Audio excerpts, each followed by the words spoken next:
It was a red day on Wall Street. All three major indices falling hard. The Dow dropping nearly 700 points. Its worst day since January. So following a big sell-off like today's, what are you looking for tomorrow? Guy, what's on your watch list?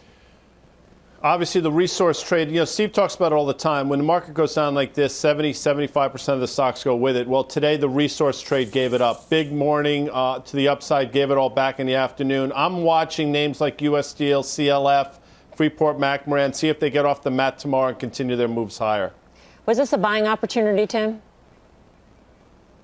I think so. And again, my buy list would be somewhat similar in that like I would be looking at industrial companies that have strong valuations and have great tailwinds. I would be talking about auto companies, Ford and GM. I would be talking about all services. If those are not rallying and those are getting thrown out, it's a broader risk off. So yeah, I mean, Guy's right to be sniffing out trades that should work with today's inflation numbers. If they're not, maybe it's, they've had big runs. And again, maybe it's time to take something off. But I'm not going to do that tomorrow. Yeah, Steve, what are you watching to tell you that the market trend is still higher and that the trades you're in are still good buys? Or maybe there's some indicators that'll tell you that it's time to throw in the towel, so to speak, or trim some risk.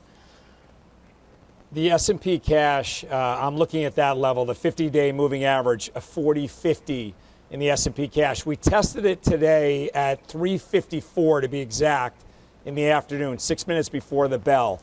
If that level holds, I think you're going to see an end to this blanket selling, and you could get back into those names that we talked about in the earlier in the show, the value names, the industrials, the financials, the energy names. I think you're going to see that switch into value, but the S&P cash has to hold, or else you're going to see the blanket selling again tomorrow.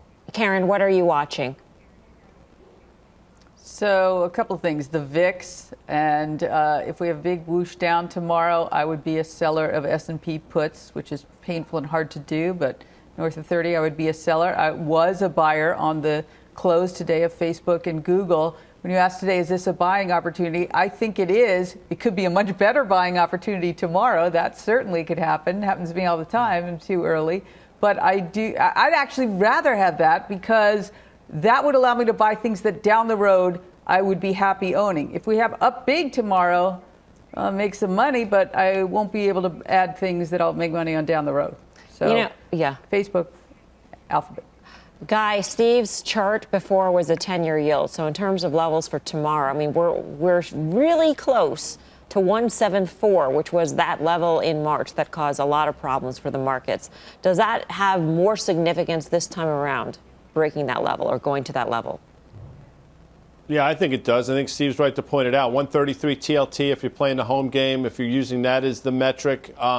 Absolutely. By the way, I'm with Steve. I thought we should have taken it out given the numbers today, but maybe it's just the lag effect, and maybe you saw some sort of absurd flight to quality in the form of bonds that kept them from going through 175. That said, if you're looking for a flight to quality in bonds, I think you're looking in the wrong places. It's like that Garth Brooks song.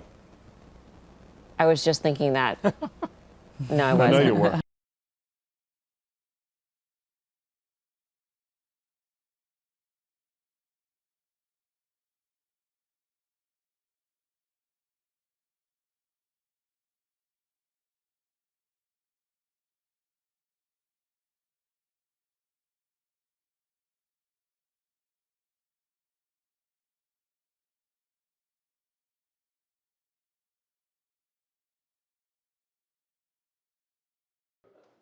Shepard Smith here. Thanks for watching CNBC on YouTube.